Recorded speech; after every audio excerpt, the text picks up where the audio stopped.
اعوذ باللہ من الشیطان الرجیم بسم اللہ الرحمن الرحیم ان اللہ وملائکتہ یصلون علی النبی یا ایہا الذین آمنوا صلوا علیہ وسلموا تسلیما اللہم صلی علی سیدنا و نبینا و شفیعنا و مولانا محمد وعلی آل محمد وبارک وسلم۔ محترم خواتین و حضرات، السلام علیکم۔ پیام صبح کے ساتھ ایک بار پھر حاضر میں ہوں، آپ کا میزبان انیق احمد۔ سورۃ الانعام پر گفتگو ہو رہی ہے اور ایک ایک آیت پر بات کروا رہے ہیں اپنے عہد کے جید علماء سے۔ خواتین و حضرات، اب یہ سورہ انعام کا جو آخری مرحلہ ہے، آخری جو آیات ہیں، ان پر گفتگو ہو رہی ہے۔ کل ہم نے بات کروائی تھی سورۃ الانعام کی آیت نمبر 152 کا آغاز کیا تھا۔ آیت مکمل نہیں ہوئی تھی، کچھ حصہ مکمل ہوا تھا، کچھ رہ گیا تھا۔ بات ہو رہی تھی کہ مال یتیم کے قریب بھی نہ جاؤ مگر بہترین انداز سے۔ خواتین و حضرات، وہ کون سا بہترین انداز ہے؟ وہ ہمارے علماء نے بتایا ہمیں کہ وہ کس طرح یتیم کے مال کی حفاظت کی جاتی ہے، اور جب تک کہ وہ یتیم بالغ نہ ہو جائے، حتیٰ یبلغ اشدہ، یہاں تک بات ہوئی تھی۔ اس کے بعد وَأَوْفُوا الْكَيْلَ وَالْمِيزَانَ، ناپ تول میں دیکھو، کوئی خرابی نہیں کرنا، اس پر بات ہوئی۔ لَا نُكَلِّفُ نَفْسًا إِلَّا وُسْعَهَا، اگر ناپ تول کرتے ہوئے، اگر بے دہانی میں، نادانستگی میں کوئی غلطی ہو جاتی ہے تو اللہ تعالیٰ معاف کرنے والا ہے۔ اس تعلق سے بہت ساری گفتگو ہوئی۔ خواتین و حضرات، اب اسی آیت کو ہم آگے لے کر چلیں گے۔ آیت نمبر 152 سورۃ الانعام۔ اللہ تعالیٰ ارشاد فرما رہا ہے کہ جب بھی بات کرو انصاف کی کرو۔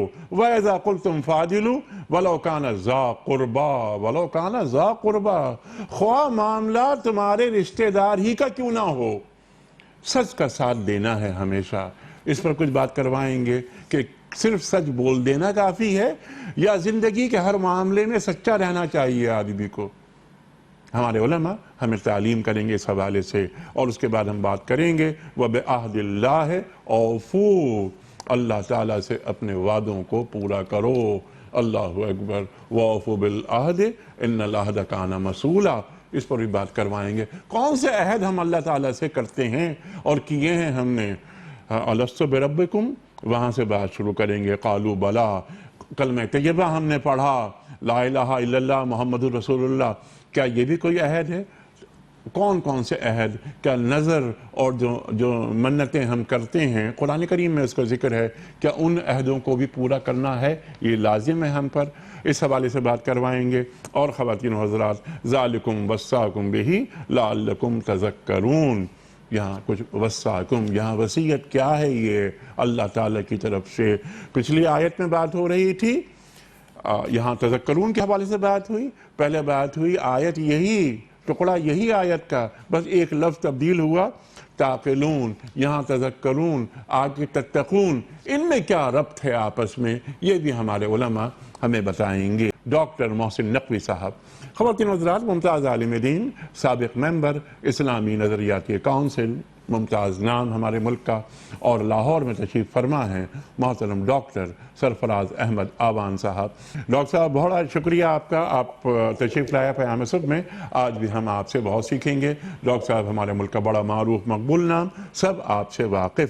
پروگرام کا آغاز کرتے ہیں اللہ تعالیٰ کے بابرکت نام سے۔ سورۃ الانعام آیت نمبر 152 کا آخری حصہ۔ اعوذ باللہ من الشیطان الرجیم، بسم اللہ الرحمن الرحیم۔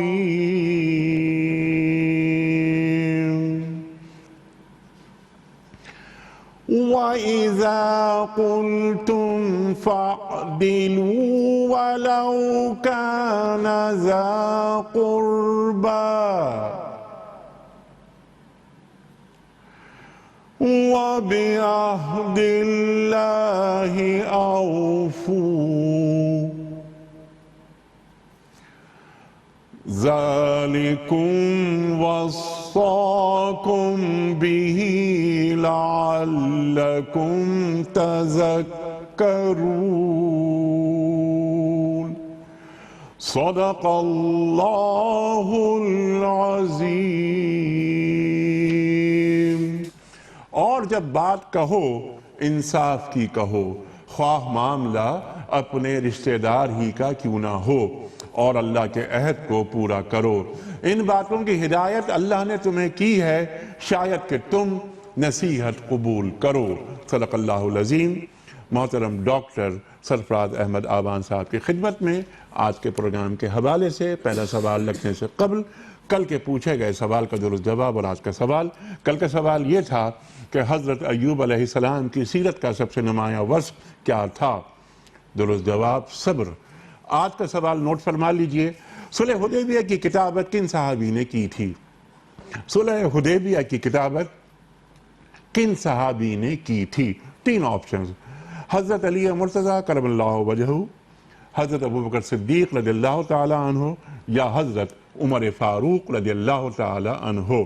جو درست جواب آپ سمجھتے ہیں وہ روانہ فرمائیے۔ ہمارے فون نمبرز ہیں 009221343000980، ہمارا دوسرا فون نمبر ہے 0092213452709، ہمارا ای میل ایڈریس ps@duniatv.tv، ہمارا SMS کا نمبر 3031۔ اور خواتین و حضرات، اگر آپ واٹس ایپ پر اپنا کوئی سوال روانہ کرنا چاہتے ہیں تاکہ وہ ہم رکھیں اپنے معزز علماء کی خدمت میں، تو ہمارا واٹس ایپ کا نمبر ہے 009232182500194۔ اگر آپ پاکستان سے واٹس ایپ کر رہے ہیں تو ہمارا نمبر ہے 032182500194۔ ڈاکٹر صاحب ارشاد فرمائیے کہ یہاں اللہ تعالیٰ کیا فرما رہا ہے؟ بہت ساری باتیں ہوئیں یتیم کے حوالے سے بالغ ہو جانے تک وغیرہ وغیرہ سب باتیں ہوئی ہیں۔ اب یہاں کہ جب بھی بات کہو انصاف کی کہو، ارشاد نحمده ونصلی علی رسولہ الکریم، اما بعد فاعوذ باللہ من الشیطان الرجیم، بسم اللہ الرحمن الرحیم۔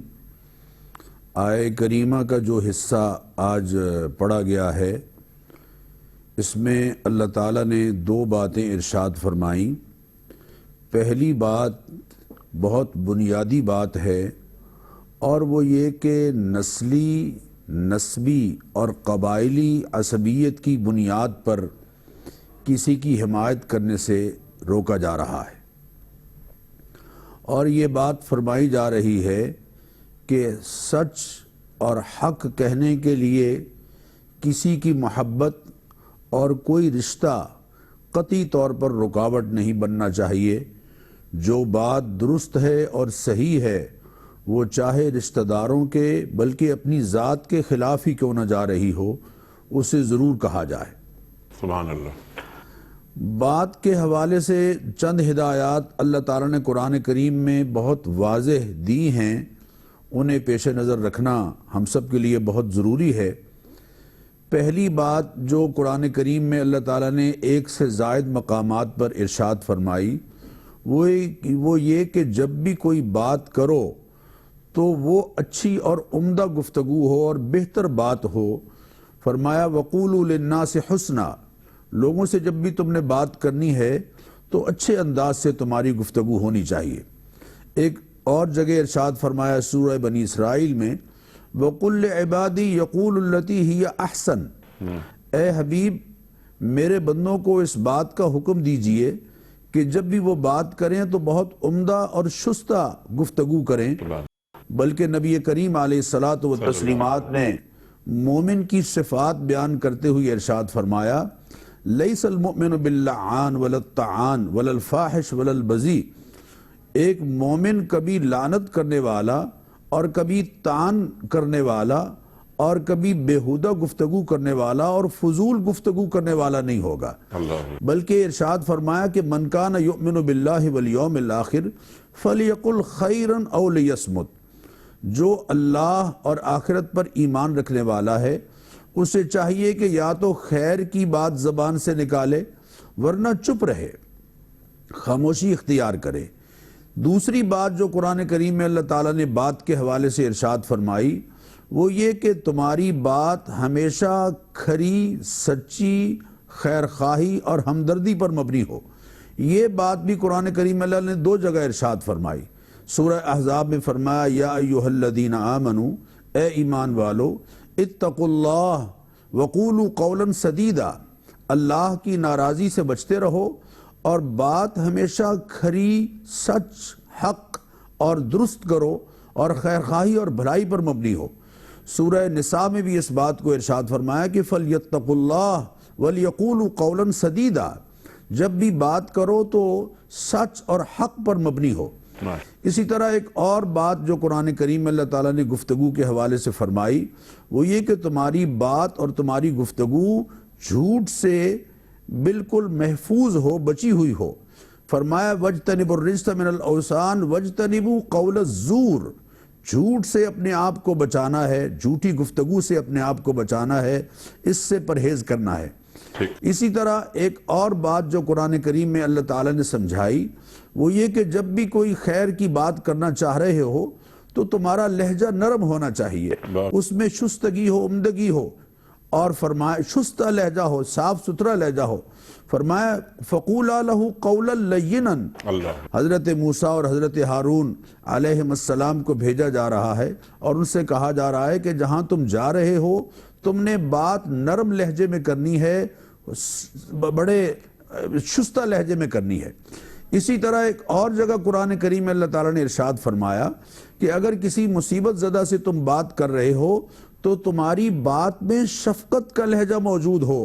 سورہ نساء میں فرمایا فَلْيَقُولُوا قَوْلًا مَعْرُوفًا، یتیموں کے ساتھ جب تم بات کرو تو ان کے ساتھ قول معروف یعنی شفقت بھرا لہجہ تمہارا ہونا چاہیے، بلکہ سائل کو جھڑکنے کی بجائے فرمایا قول معروف ومغفرۃ خیر من صدقۃ یتبعها اذی، بہتر گفتگو کرنا اور نرم لہجے میں معذرت کر لینا یہ بہتر ہے اس صدقے سے کہ جس کے پس منظر میں ایذا ہو اور تکلیف ہو۔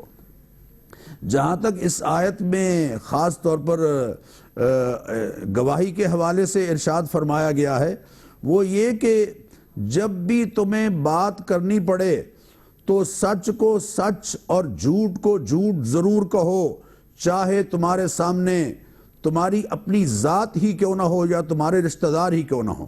اس کو اللہ تعالیٰ نے قرآن کریم میں اس طرح سے ارشاد فرمایا کہ یا ایھا الذین آمنوا، اے ایمان والو، اتقوا اللہ، یا ایھا الذین آمنوا کونوا قوامین بالقسط شہداء للہ، اے ایمان والو اللہ کی رضا اور خوشنودی کے لیے انصاف پر مبنی گواہی دینے والے بنو۔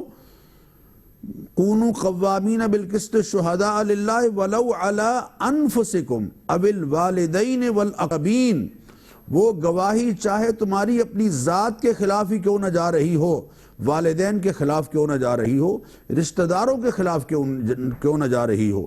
ان یکونوا غنیا او فقیرا، اگر وہ مالدار ہیں یا فقیر ہیں، فاللہ اولیٰ بہما، تو تمہاری نسبت اللہ تعالیٰ زیادہ خیر خواہ ہے ان کا۔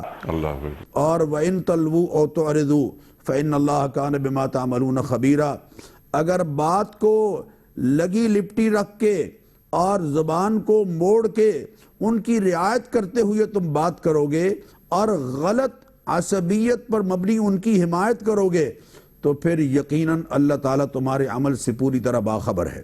حضور اکرم صلی اللہ علیہ وسلم کا ارشاد گرامی ہے انا النذیر العریان، میں لگی لپٹی رکھے بغیر حق بات کو بیان کرنے والا ہوں، نہ تو عصبیت کی بنیاد پر اپنے اعزہ کی ناجائز اور غلط حمایت ہوگی اور نہ ہی ایسی گفتگو ہو کہ جس میں غلط لوگوں کا دفاع ہو رہا ہو۔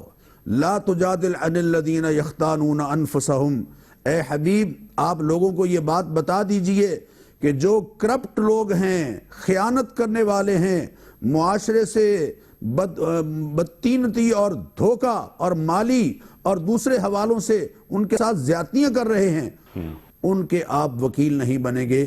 لا تجادل عن الذین یختانون انفسہم ان اللہ لا يحب من کان خوانا اثیما، اللہ تعالیٰ خیانت کرنے والوں کو، ایسے بدکاروں کو پسند نہیں کرتا۔ تو گویا یہ بات سمجھائی گئی ہے اس آیت میں کہ نسلی، نسبی، قبائلی عصبیت کی بنیاد پر نسل کی حمایت کرنا، قبیلے کی حمایت کرنا، نسب کی حمایت کرنا شرعاً ناجائز نہیں ہے، لیکن عصبیت کا مطلب یہ ہے کہ آپ صرف نسبی قبائلی تعلق کی بنیاد پر اس کی ناجائز بات کی بھی حمایت کر رہے ہیں۔ اس سے اللہ تعالیٰ روک رہے ہیں کہ انصاف کا دامن نہیں چھوڑنا، انصاف کا، جی ہاں جی وَإِذَا قُلْتُمْ فَعْدِلُوا وَلَوْ كَانَ ذَا قُرْبَى، جی ہاں، بات انصاف پر مبنی کرو سبحان اللہ، چاہے تمہارے رشتہ داری کیوں نہ ہو۔ سبحان اللہ، سبحان اللہ۔ ڈاکٹر صاحب، سرفراز احمد آبان صاحب نے زبان کی اہمیت، گفتگو کی اہمیت وہ بھی اجاگر کر دی اس آیت کے اس عنوان کے تحت جو ہم بات کر رہے ہیں، وَإِذَا قُلْتُمْ فَعْدِلُوا کے حوالے سے ہیں۔ قُولُوا لِلنَّاسِ حُسْنًا، زبان کی حفاظت اور خوش کلامی، نرم گفتاری، یہ کتنا ضروری عمل ہے اور دین تاکید کرتا ہے۔ پھر فاضلو، وہاں تو انصاف سے کام لینا ہے۔ ارشاد۔ بسم اللہ الرحمن الرحیم۔ ہمارا خیال ہے ڈاکٹر صاحب نے اس کی اتنی پیاری تشریح کر دی ہے جی ہاں، کہ مزید اس پہ گفتگو کی گنجائش کم ہے، لیکن کیونکہ آپ نے کیا تو ہم امتثال امر کے ضمن میں کچھ عرض کرتے ہیں۔ ایک اور آیت ہے جہاں نبی پاک صلی اللہ علیہ وآلہ وسلم کے لیے کہا گیا کہ اگر فظًا غلیظہ کے لفظ وہاں یہ ترکیب کہ اگر آپ لوگوں سے ترش روی سے، سختی سے بات کرنے والے اور ان سے سختی سے پیش کر آنے والے ہوں گے، بن جائیں گے، تو لوگ آپ کو بھی چھوڑ کے اور چلے جائیں گے۔ اسی صورت سے زبان کی جو اور برائیاں ہیں، جہاں شہادت کا ذکر ہوا، گواہی کا اور دیگر چیزوں کا، وہاں غیبت کی بہت زیادہ برائی جو ہے وہ بیان کی گئی کہ جیسے گویا مرے ہوئے آدمی، مرے ہوئے بھائی کا گوشت کھایا گیا ہے۔ یہ ٹھیک، بنیادی طور کے اوپر ہم اس آیہ مبارکہ سے متعلق، اس ٹکڑے سے متعلق کچھ عرض کریں کہ لوگ یہ سمجھتے ہیں کہ بولنا عمل نہیں ہے، بولنا، بات کرنا، گویا زبان کا ہلانا، یہ اپنی جگہ عمل ہے، اور قرآن میں یہ کہا کہ ہر لفظ کے اوپر جو تم ادا کرتے ہو رقیب عتید، اس کے اوپر ایک نگہبان اللہ تبارک و تعالیٰ نے مقرر کیا ہوا ہے۔ اب جب ایک نگہبان اس پہ مقرر کیا ہوا ہے تو ہم کہتے ہیں کہ بھئی اس نے تو زبان ہلا کے یہ بات کہہ دی۔ ٹھیک ہے، زبان ہلا کے بات کرنا سب سے آسان کام ہے، کیونکہ سب سے آسان زبان کا ہلانا ہے۔ ٹھیک، لیکن سب سے زیادہ اہمیت جو ہے وہ اس زبان کے ہلانے کی ہی ہے کہ یہ حق کے بات کے لیے چلتی ہے یا باطل کی بات کے لیے چلتی ہے۔ انسان کے کیسے ہی اعمال ہوں، کچھ ہوں، اس کے بعد جب وہ کفر میں خوب ڈوبا ہو، جب وہ زبان سے کہہ دیتا ہے لا الہ الا اللہ محمد رسول اللہ، تو یہی الفاظ کا ادا کرنا جو ہے اس کو عالم کفر سے عالم ایمان میں لے آتا ہے۔ اور صرف یہ نہیں بلکہ اس کے جو ماضی کے جتنے برے اعمال ہوتے ہیں وہ سب کے سب ختم ہو جاتے ہیں، اور وہ ایک نئی زندگی جو ہے جس کو اصلاً حیات انسانی کہنا چاہیے، جو اللہ کو مطلوب ہے، وہ شروع ہوتی ہے۔ تو زبان کا استعمال، گفتگو، اچھی گفتگو، یہ سب چیزیں، اور پھر جب اس میں درجے بڑھتے چلے جاتے ہیں جہاں دعوت کا مرحلہ آتا ہے، ادعو الی سبیل ربک بالحکمت والموعظۃ الحسنہ وجادلہم باللتی ہی احسن۔ اللہ اکبر۔ تو یہ ساری باتیں جو ہیں یہ زبان سے متعلق ہیں۔ جی، اور آپ دیکھیے، آپ نے جب یہ آیت تلاوت فرمائی ہے، اس میں غیر مسلموں سے گفتگو کرتے ہوئے نرم رویہ، نرم خوئی کی بات کی جا رہی ہے۔ اس کے آداب جو ہیں وہ بتا دیے، اللہ اکبر، اس کے آداب بتا دیے گئے، چاہے جائے کہ مسلم معاشرہ، چاہے جائے کہ مسلم معاشرہ۔ اور کیونکہ اس آیہ مبارکہ میں سورہ نحل کی یہ نہیں ہے کہ ہم یہ کہیں کہ اگر اس آیہ مبارکہ کو لے کے کہ یہ کفار اور غیر مسلموں سے متعلق ہے، تو یہ ہمارے اسلامی معاشرے پہ بھی اتنی ہی منطبق ہوتی ہے کہ جتنی، کیونکہ ہمارے وہاں ہم نے دیکھا ہے کہ جو لوگ امر بالمعروف اور نہی عن المنکر کرتے ہیں زیادہ تر وہ اتنی متشددانہ طریقے سے کرتے ہیں کہ بجائے اس کو قبول کرنے کے دعوت کو انسان جو ہے یا ریئلائز کرنے کو کہ یہ جو افعال انجام دیے جا رہے ہیں مثلا شادیوں میں اور دیگر مواقع کے اوپر کہ یہ خلاف اسلام ہیں، اس کو ریئلائز کرنے کے بجائے وہ اس شخص کی دشمنی پہ اتر آتے ہیں اور اس میں پھر وہ اور زیادہ اس کے اوپر عمل کرتے ہیں۔ تو یہ جو زبان کی حکمت ہے، استعمال الفاظ ہیں کہ الفاظ کیا استعمال کرنا ہے، کس طرح سے ہم قرآن مجید کو دیکھتے ہیں کہ ایک ایک لفظ جس طرح سے استعمال کیا اللہ تبارک و تعالیٰ نے جہاں رکھ دیا ہے اس کو بدل نہیں سکتا۔ اب یہاں جو عدلو کی بات ہے، یہاں قول کے ساتھ کذب کی بات ہو جاتی، یہاں قول کے ساتھ صدق کی بات ہو جاتی، نہیں، یہاں جو ہے اللہ تبارک و تعالیٰ نے لفظ عدل رکھا ہے، کیونکہ کہیں یہ زبان کا بولنا جو ہے وہ قضاوت کے لیے ہوتا ہے، کہیں مشورہ دینے کے لیے ہوتا ہے، کہیں جو ہے وہ حق بات کو بیان کرنے کے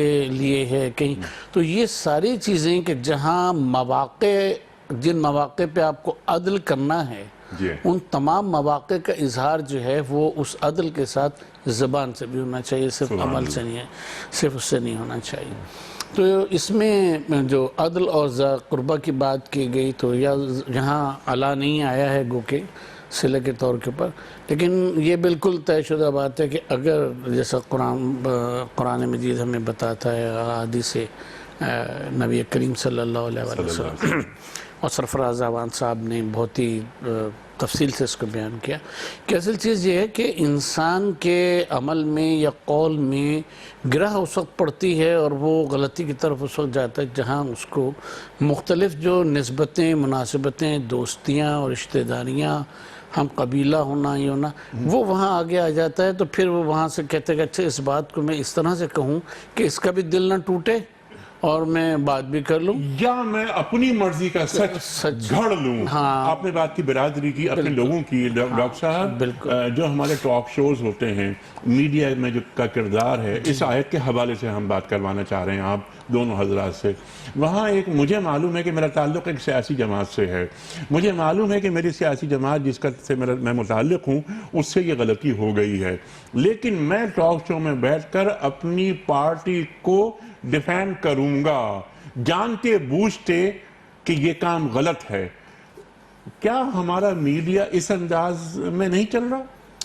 بالکل آپ صحیح فرما رہے ہیں۔ اس میں جیسے ہم نے عرض کی تھی کہ آیت ہے کہ جو کچھ بھی تم بولتے ہو اس کے اوپر ایک رقیب عتید جو ہے وہ موجود ہے، نگہبان موجود ہے، ٹھیک ہے۔ تو اللہ تعالیٰ نے اس کا اہتمام فرمایا ہوا ہے کہ ہر لفظ جو ہم ادا کرتے ہیں اس کو، اب کسی بات کو ہم یہ کہہ دیں کہ ہم نے وہ جذبات میں بات کہہ دی تھی، کسی یہ کہہ دیں کہ ہمیں انتہائی نفرت ہے اس چیز سے اس لیے کہتی تھی، یا تشویق میں اور ترغیب میں کہہ دی تھی، وہ تو نیتوں کا جاننے والا بھی اللہ تبارک و تعالیٰ ہے۔ لیکن یہ ہے کہ ہم اگر ایک لمحے کے لیے یہ سوچ لیں کہ جو ہم بات کر رہے ہیں، کیونکہ سایہ مبارکہ میں بھی عدل کا لفظ موجود ہے، کہ وہ میزان عدل پہ پوری اترتی ہے یا نہیں، اور جو بات کہی گئی جس چیز سے متعلق کی گئی وہ میزان عدل پہ پوری اترتی ہے نہیں، تو پھر ہم کبھی بھی غلط بات کو ڈیفینڈ نہیں کر رہے ہوں گے، کبھی اس کے طرف سے آرگومنٹ نہیں دے رہے ہوں گے، اور ہم صاف صاف کہہ دیں گے کہ یہ بات خلاف شرع، خلاف اسلام، خلاف حب الوطن۔ سبحان اللہ، سبحان اللہ، یعنی غلط بات کو ڈیفینڈ نہیں کرنا۔ ڈاکٹر صاحب، میں آپ کی طرف آ رہا ہوں، آپ ارشاد فرمائیے کہ ایک غلط بات ہم جانتے بوجھتے ہمارے معاشرے میں بہت سے افراد اسے ڈیفینڈ کرنے لگتے ہیں، کیا اللہ کے سامنے جواب دہی کا احساس ختم ہو جاتا ہے؟ بالکل میں تائید کروں گا ڈاکٹر صاحب کی بات کی کہ نبی کریم علیہ الصلاۃ والتسلیمات نے آپ کے سوال کا جواب حضور اکرم صلی اللہ علیہ وسلم کے ارشاد گرامی میں بہت عمدہ انداز سے دیا گیا ہے۔ نبی کریم علیہ الصلاۃ والتسلیمات نے ارشاد فرمایا، لیس منا من دعا الی عصبیت، لیس منا من قاتل علی عصبیت، لیس منا من مات علی عصبیت۔ جو شخص عصبیت کی بنیاد پر لوگوں کو بلاتا ہے، پکارتا ہے اور ناجائز حمایت صرف اس لیے کر رہا ہے کہ اس کی نسل کا ہے، اس کے نسب کا ہے، اس کے قبیلے کا ہے، لسانی بنیادوں پر یا صوبائی یا علاقائی بنیادوں پر، یا کسی اور حوالے سے یہ اس کا ہمدرد ہے لیکن ناجائز اس کی حمایت کر رہا ہے، حضور نے فرمایا ایسے آدمی کا تو ہمارے ساتھ کوئی تعلق نہیں ہے۔ اللہ اکبر۔ جو قتال کرتا ہے اس بنیاد پر، جو اس حوالے سے مر جاتا ہے، لیس منا، اس کا ہماری جماعت کے ساتھ کوئی تعلق نہیں ہے۔ ٹھیک۔ انیق صاحب، حق بات کہنا بہت اچھا ہے۔ عربی میں ایک جملہ کہا جاتا ہے الحق مر ولو کان درا، لیکن سچ یہ ہے کہ حق کڑوا نہیں ہوتا، لوگوں کا لہجہ کڑوا ہوتا ہے۔ جی ہاں۔ حق بات کو اگر صحیح لہجے سے کہا جائے اور لوگوں کی عقل کی سطح کو پیش نظر رکھ کر کہا جائے تو کوئی حرج نہیں۔ دیکھیے حضور اکرم صلی اللہ علیہ وسلم نے خود فرمایا کلم الناس علی قدر عقولہم، لوگوں سے جب تم بات کرو تو لوگوں کی عقل کی سطح کے مطابق بات کرو۔ وہ ایک نواب صاحب نے اپنے باغات میں بارش کے نہ ہونے کا ذکر کرتے ہوئے کہا تھا کہ امسال ہمارے کشت زار میں تقاطر امطار کا ازدیاد رہا، تو لوگ بیچارے پریشان ہو گئے سننے والے، تو کسی نے سمجھایا کہ جناب یہ کہہ رہے ہیں کہ اس سال ہمارے باغات میں بارشیں نہیں ہوئیں۔ تو لوگوں کو اس لہجے میں بات کی جائے جو ان کو آسانی سے سمجھ آئے، اور مسلسل غیر ضروری گفتگو سے گریز کرنا، اس کو بھی نبی اکرم صلی اللہ علیہ وسلم نے بار بار واضح فرمایا ہے۔ اور وہ فارسی میں کسی نے بہت خوبصورت انداز سے کہا کہ دل ز پر گفتن بمیرت در بدن، گرچہ گفتے او بود در عدن، عدن کے موتی جیسی بات ہی کیوں نہ ہو لیکن مسلسل بات کرتے چلے جانا یہ بات کو بے وزن کر دیتا ہے، بے حیثیت کر دیتا ہے۔ سبحان اللہ۔ اب اس آیت کی طرف آئیے جو فرمایا کہ وَإِذَا قُلْتُمْ فَعْدِلُوا وَلَوْ كَانَ ذَا قُرْبَى، کہ بھئی انصاف پر مبنی بات کرو۔ نبی کریم علیہ الصلوۃ والتسلیمات نے فیصلوں کو درست کرنے کی تلقین فرمائی بار بار، اور اسی طرح سچ پر مبنی گواہی کی بار بار تلقین فرمائی اور جھوٹی گواہی سے روکا۔ آپ نے 3 مرتبہ یہ جملہ ارشاد فرمایا کہ جھوٹی گواہی شرک کے برابر ہے۔ اللہ اکبر۔ جھوٹی گواہی شرک کے برابر ہے، جھوٹی گواہی شرک کے برابر ہے۔ اور پھر یہ آیت بطور دلیل پڑی فَاجْتَنِبُوا الرِّجْسَ مِنَ الْأَوْثَانِ وَاجْتَنِبُوا قَوْلَ الزُّورِ حُنَفَاءَ لِلَّهِ غَيْرَ مُشْرِكِينَ بِهِ۔ اسی طرح نبی کریم علیہ الصلوۃ والتسلیمات ایک موقع پر ارشاد فرمایا کہ قاضی 3 طرح کے ہیں، جو ججز یا عدالت کی کرسی پر بیٹھنے والے وہ تمام لوگ، وہ مجسٹریٹ ہوں یا فیصلہ کرنے والے ججز ہوں، انہیں یہ بات پیش نظر رہنی چاہیے۔ نبی کریم علیہ الصلوۃ والتسلیمات نے فرمایا قاضی 3 طرح کے ہیں۔ ایک وہ قاضی ہے جس نے فیصلے کو اچھی طرح سے سمجھا، جانا، معلوم کیا اور پھر درست فیصلہ کیا، اور وہ یہ قاضی جنت میں، یہ قاضی جنت میں جائے گا، یہ قاضی جنت میں جائے گا۔ اور دوسرا وہ ہے جس نے فیصلے کو جانا، سمجھا لیکن غلط فیصلہ کیا۔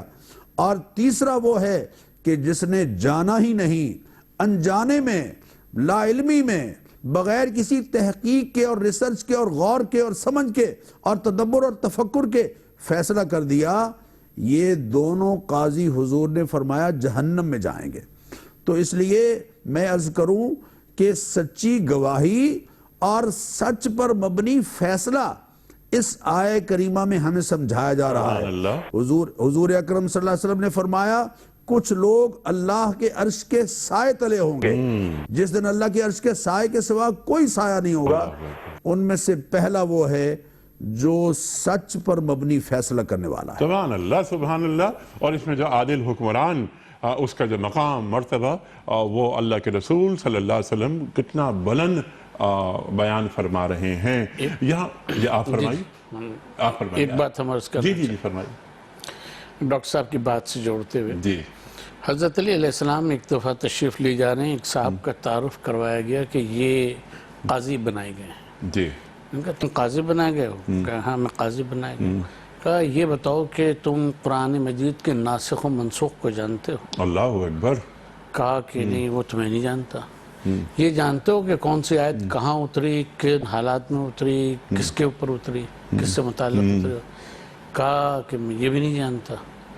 کہا اچھا تم یہ بتاؤ کہ گواہ کی جو شرائط ہیں اور جس طرح اس کا تذکرۃ الشہود کیا جاتا ہے اس کو جانتے ہو؟ کہا میں اس کو بھی نہیں جانتا۔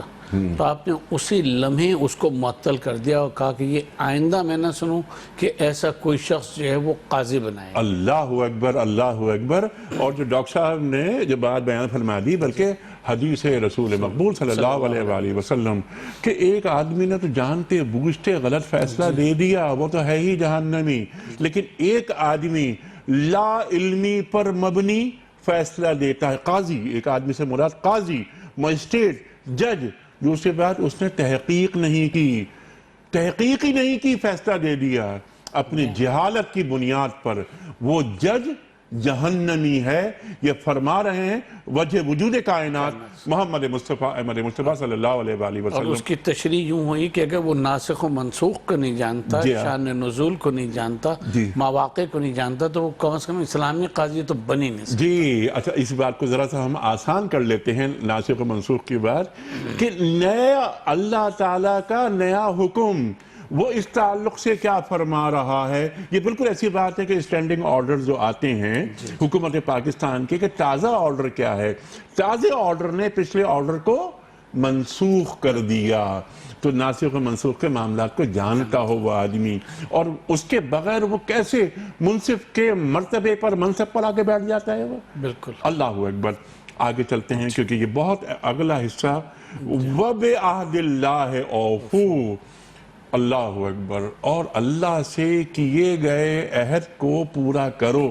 کون سا عہد اللہ تعالیٰ سے؟ أَلَسْتُ بِرَبِّكُمْ، ارشاد۔ بنیادی طور پہ الستُ بربکم سے تو ہم شروع کرتے ہی ہیں کہ بھئی عہد تو وہی تھا کہ جو انسان نے اپنے فطرت کے مطابق اللہ تعالیٰ قالوا بلا، اور ان کا کہ ہاں میں، آپ ہمارے رب ہیں۔ جی۔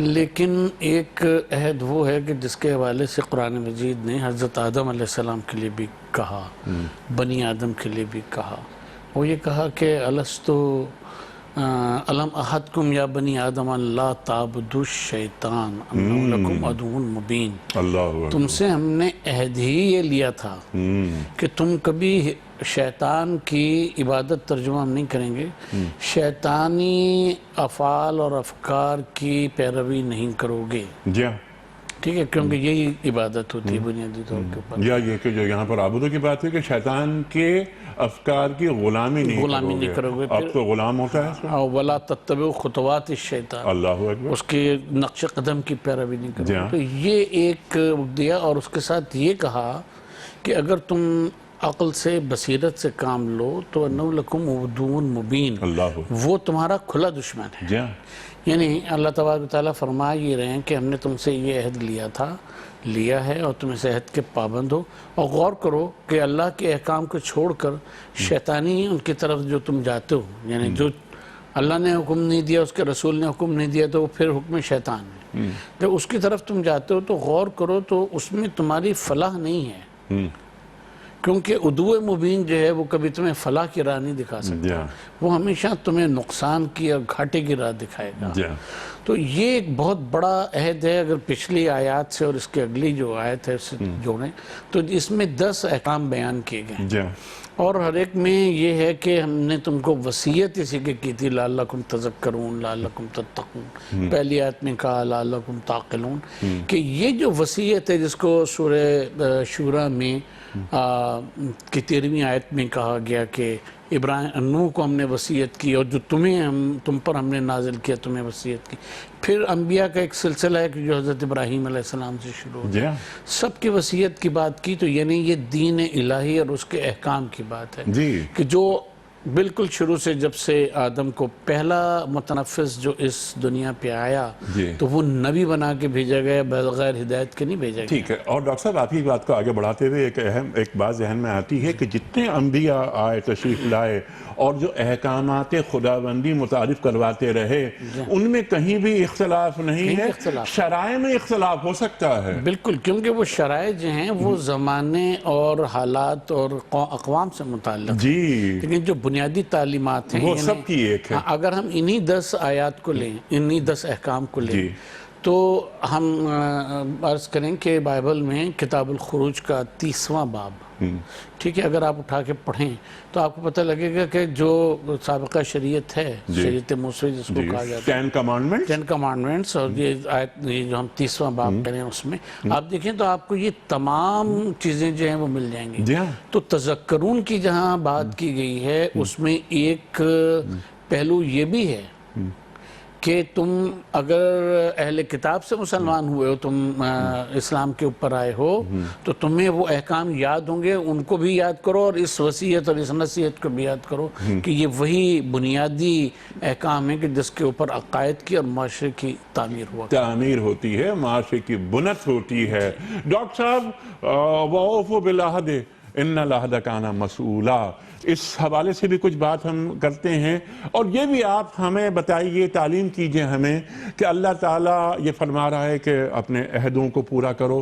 کون کون سے عہد ہم نے اللہ تعالیٰ سے کیے ہیں؟ میں ابھی ذرا سے اس بات کو اور بڑھاتا ہوں.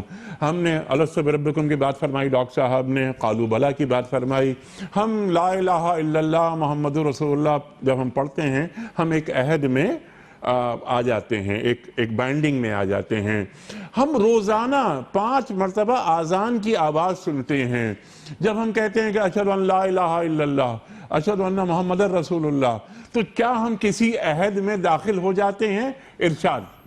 جیسے آپ نے ارشاد فرمایا کہ کلمہ جب ہم پڑھتے ہیں لا الہ الا اللہ محمد الرسول اللہ، تو اس کلمہ میں بیسیکل بنیادی طور پر ہم یہ عہد کر رہے ہیں کہ لا الہ الا اللہ مقصد حیات ہے اور محمد الرسول اللہ طرز حیات ہے. اللہ اکبر. لا الہ الا اللہ مقصد زندگی ہے اور محمد الرسول اللہ طرز زندگی ہے کہ میں آئندہ کی پوری زندگی اسی مقصد کو پانے کے لیے نبی کریم علیہ الصلوۃ والتسلیمات کے طرز حیات کو اختیار کرتے ہوئے گزاروں گا.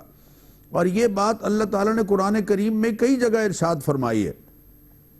جیسے ڈاکٹر صاحب جس آیت کا ذکر فرما رہے تھے کہ شرع لکم من الدین ما وصى به نوحا والذی اوحینا الیک وما وصینا به ابراہیم وموسیٰ وعیسیٰ ان اقیموا الدین ولا تتفرقوا فیہ.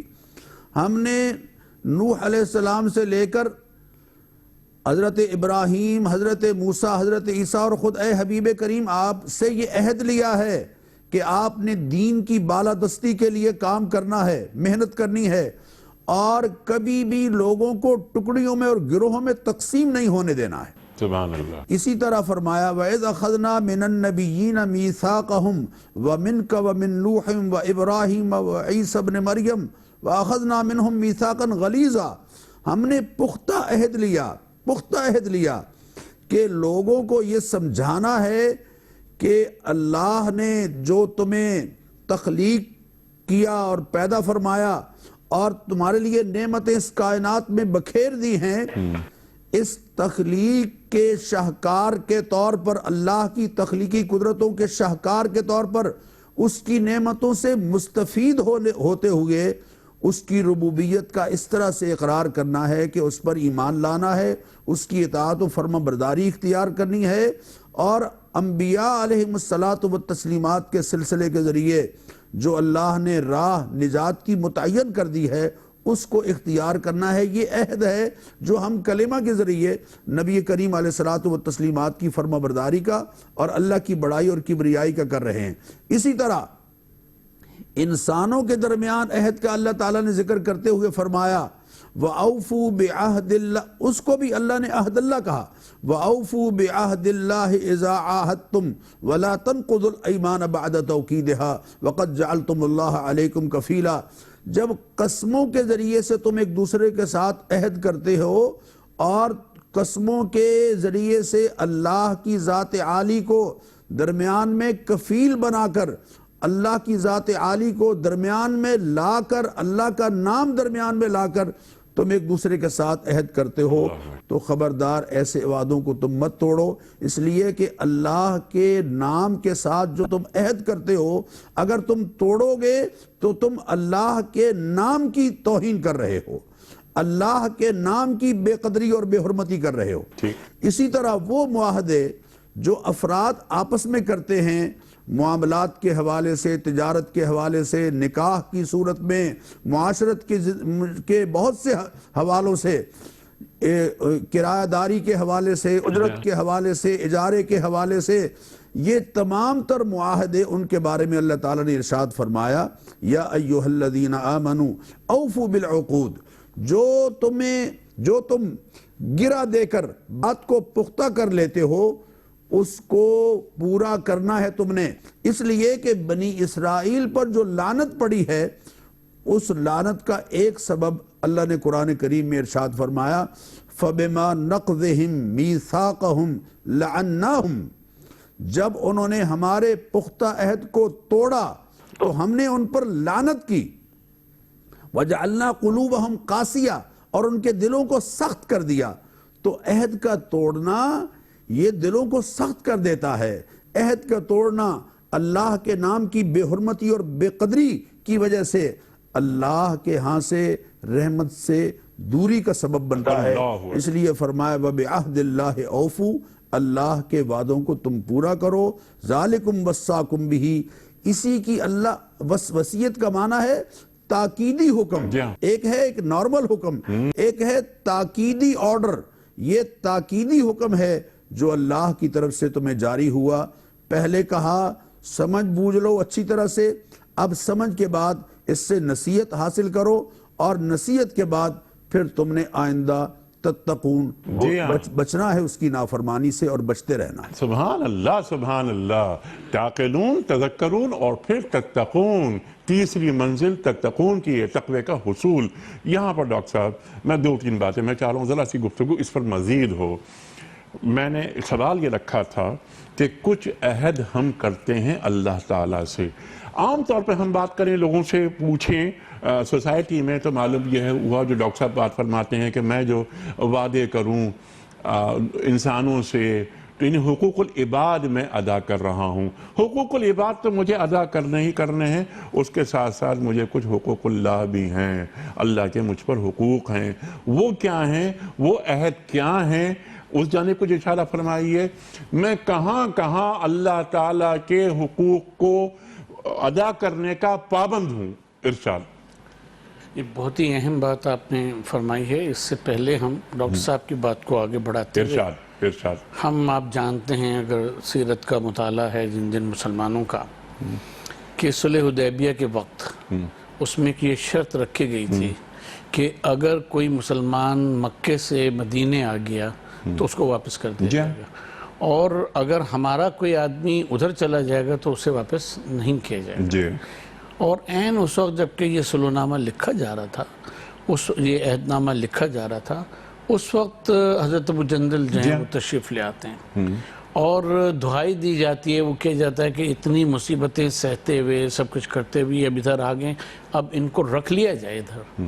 نبی پاک صلی اللہ علیہ وسلم فرماتے ہیں کہ جو میں نے معاہدہ کر لیا اس کے خلاف نہیں ہو سکتا، ان کو واپس ہی جانا ہوگا۔ تو یہ عدل کا وہ ہے چاہے وہ ذی القربہ میں کیوں نہ ہو، سبحان اللہ۔ اور یہی وہ عہد ہے، عہد کی اس حد تک پابندی کہ جو بظاہر آپ کے اپنے خلاف جا رہی ہو، اور ابھی تو اس پہ دستخط بھی نہیں کیے گئے تھے، لیکن ایک بات کیونکہ زبان سے عدل کے مطابق کہہ دی گئی تھی لہذا نبی پاک صلی اللہ علیہ وسلم نے اس کی رعایت کی۔ تو یہ عہد اور مواثیق جو ہیں وہ اتنی زیادہ اہمیت رکھتے ہیں۔ اچھا، اب جو اللہ تبارک و تعالیٰ سے عہد کا تعلق ہے تو ہمارے عہد کو ہم کہہ سکتے ہیں کہ 2 بڑے حصے ہیں اس کے۔ ایک وہ ہے کہ جس کو ہم یوں کہیں گے کہ ایک چیز ہوتی ہے جسے ہم کہتے ہیں فی الحقیقہ، فی الواقع۔ اچھا، اور دوسری چیز ہوتی ہے کہ جو بالفعل ہو جاتی ہے۔ فی الحقیقہ میں ایسا ہو سکتا ہے کہ کوئی شخص کسی چیز کو فی الحقیقت درست سمجھ رہا ہو کہ یہ فی الحقیقہ ایسی ہی ہے، ٹھیک ہے، لیکن وہ خیال باطل ہو سکتا ہے، عقیدہ باطل ہو سکتا ہے، اور کچھ ہو سکتا ہے۔ تو اصلاح جو ہے جب ہم لا الہ الا اللہ محمد رسول اللہ کہہ کے گویا جس کو ڈاکٹر سرفراز اذان صاحب نے فرمایا کہ یہ مقصد حیات ہے لا الہ الا اللہ اور دوسرا جو وہ طرز حیات ہے، جب ہم اس کو اختیار کرتے ہیں تو اب ہمیں جسے کہنا چاہیے کہ اپنے عقائد کی اپنی اس کی ہم یہ وعدہ کرتے ہیں اللہ تبارک و تعالیٰ سے، خاص طور پہ جب ہم یہ کہتے ہیں کہ اشہد ان لا الہ الا اللہ، اس سے پہلے شہادت کی لفظ ہم لگا دیتے ہیں، تو ہم گویا یہ کہہ رہے ہیں کہ اب ہم اپنے عقائد اور اپنے نظریات کی پہلی مرتبہ ہم اس کی اصلاح کریں گے جی، اور گواہی دے رہے ہیں، گواہی دے رہے ہیں، اے اللہ میری گواہی جھوٹی نہیں ہے، جھوٹی نہیں ہے۔ اور اس میں یہ ہے کہ دیکھیے کہ الہ کے معنی صرف معبود کے نہیں ہوتے ہیں، الہ کے معنی وہ شخص، اگر اس کا مادہ، اس کے مختلف مادوں کے اوپر ہم غور کریں، کہ جس کی طرف پناہ پکڑی جائے، جس کی طرف حاجات میں رجوع کیا جائے، جس کی عبادت کی جائے، اور جو بھی اس کے مختلف معنی ہیں، تو جب ہم کہتے ہیں لا الہ الا اللہ تو صرف یہ نہیں اس کا مطلب ہوتا کہ ہم نماز میں اس کے آگے سجدہ کرتے ہیں، اس کا مطلب یہ ہے کہ ہم نے یہ طے کر لیا، اللہ تعالیٰ سے عہد کر لیا کہ اب کلی طور پر ہماری فکری زندگی اللہ تبارک و تعالیٰ کے احکام اور اس کے وجود کو سامنے رکھتے ہوئے کہ وہ ہے، حی ہے، قیوم ہے، اس کے مطابق ہماری پوری زندگی گزرے گی، مالک ہے، خالق ہے، رحمان ہے، رحیم ہے، اور اے اللہ تو ہمارا حاکم بھی ہے، ہم مانیں گے تو تیرا حکم مانیں گے، جو تجھ سے وعدے ہم نے کیے ہیں وہ وعدے پورے کریں گے، کیونکہ وہ احکم الحاکمین، وہ احکم الحاکم، الیس اللہ بحکم الحاکمین، اللہ فرما رہا ہے کیا میں، یہاں سوالیہ رنگ دے دیا گیا، الیس اللہ بحکم الحاکمین، کیا میں بادشاہوں کا بادشاہ نہیں ہوں، بلا وانا علی ذالک من الشاہدین، ہم پھر یہ وعدہ کرتے ہیں، پھر ایک اور عہد کرتے ہیں کہ ہاں ہم ہیں گواہی دینے والوں میں، بلا وانا علی ذالک من الشاہدین۔ ڈاکٹر صاحب کنکلوڈ فرما دیجئے ہم نے کیا سیکھا آج، اور یہ آیت کا یہ ٹکڑا ہم سے کیا مخاطبت کر رہا ہے، کیا تقاضا کرتا ہے؟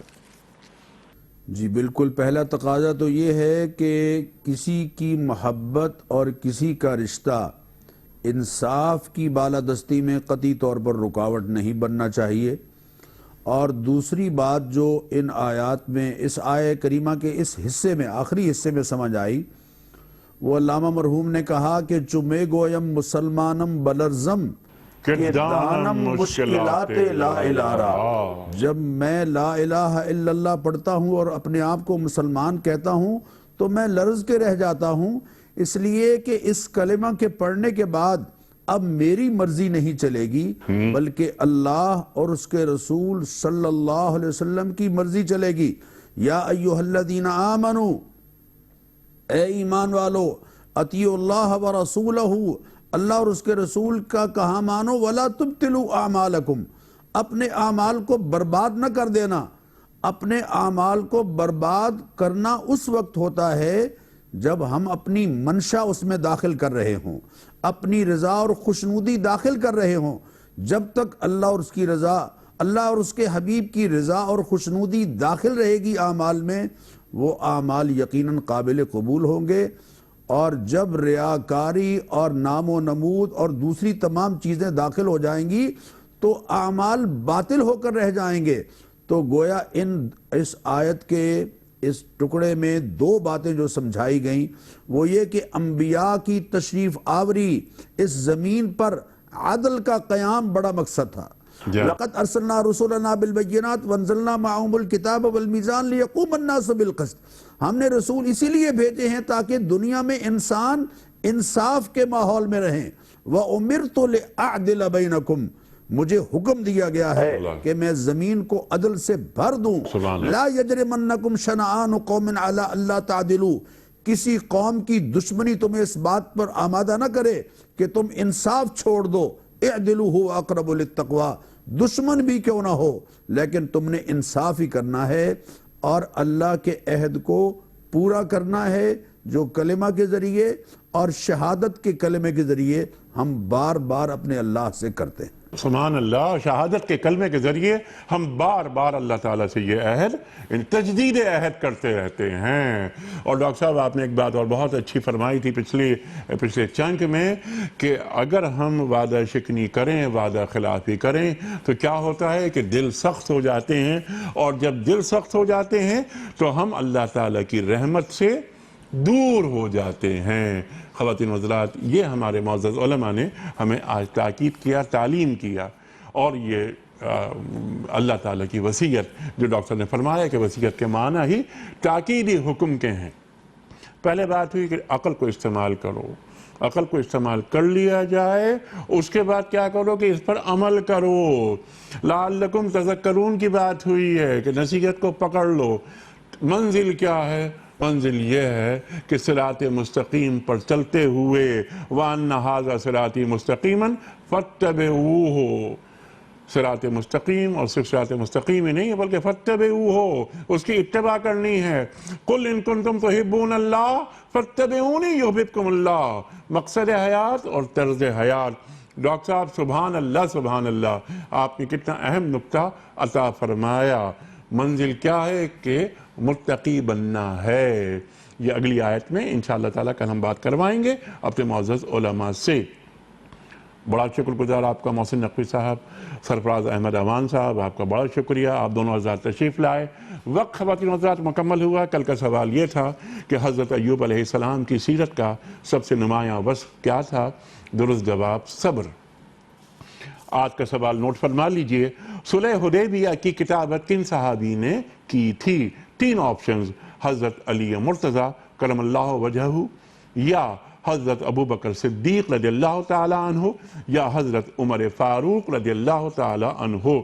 جو درست جواب آپ سمجھتے ہوں روانہ فرمائیے۔ ہمارے فون نمبرز ہیں 009221343000980، ہمارا دوسرا فون نمبر ہے 0092234527009، ہمارا ای میل ایڈریس ps@duniatv.tv، ہمارا SMS کا نمبر 3031، اور ہمارا واٹس ایپ کا نمبر ہے 00923218250194۔ اپنا کوئی سوال آپ بھجوانا چاہتے ہوں اپنے معزز علماء کے لیے، کوئی کنفیوژن دور کرنا چاہتے ہوں تو ضرور بھجوائیے۔ ہمارا واٹس ایپ کا نمبر آ رہا ہے اسکرین پر۔ خواتین و حضرات، یہ وقت ہے قرآن اندازی کا۔ میں محترم محسن نقوی صاحب سے گزارش کروں گا، ڈاکٹر صاحب ایک پرچی نکال کر اعلان فرما دیجئے کہ آج کن صاحب یا صاحبہ کی خدمت میں ہم دنیا ٹی وی کی جانب سے کتابیں پیش کر رہے ہیں۔ یہ ہیں محمد سفیان فیصل آباد سے۔ محمد سفیان صاحب فیصل آباد سے، آپ کو بہت مبارک ہو یہ دینی کتب پر مشتمل گفٹ ہیمپر، کیونکہ آپ نے کوئی اس کا صحیح جواب بتایا دیگر افراد کے ہمراہ۔ اختتام ہوتا ہے پیام صبح کا روزانہ ایک قول پر، اور وہ قول ہوتا ہے صاحب نہج البلاغہ امیر المومنین حضرت علی مرتضی کرم اللہ وجہہ کا۔ آپ فرماتے ہیں کہ جو شخص آخرت کو زیادہ یاد کرتا ہے اس کے گناہ کم ہو جاتے ہیں۔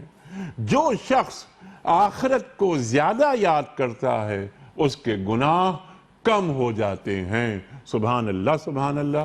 کل تک کے لیے اپنے میزبان انیق احمد کو اجازت دیجیے۔ خدا حافظ۔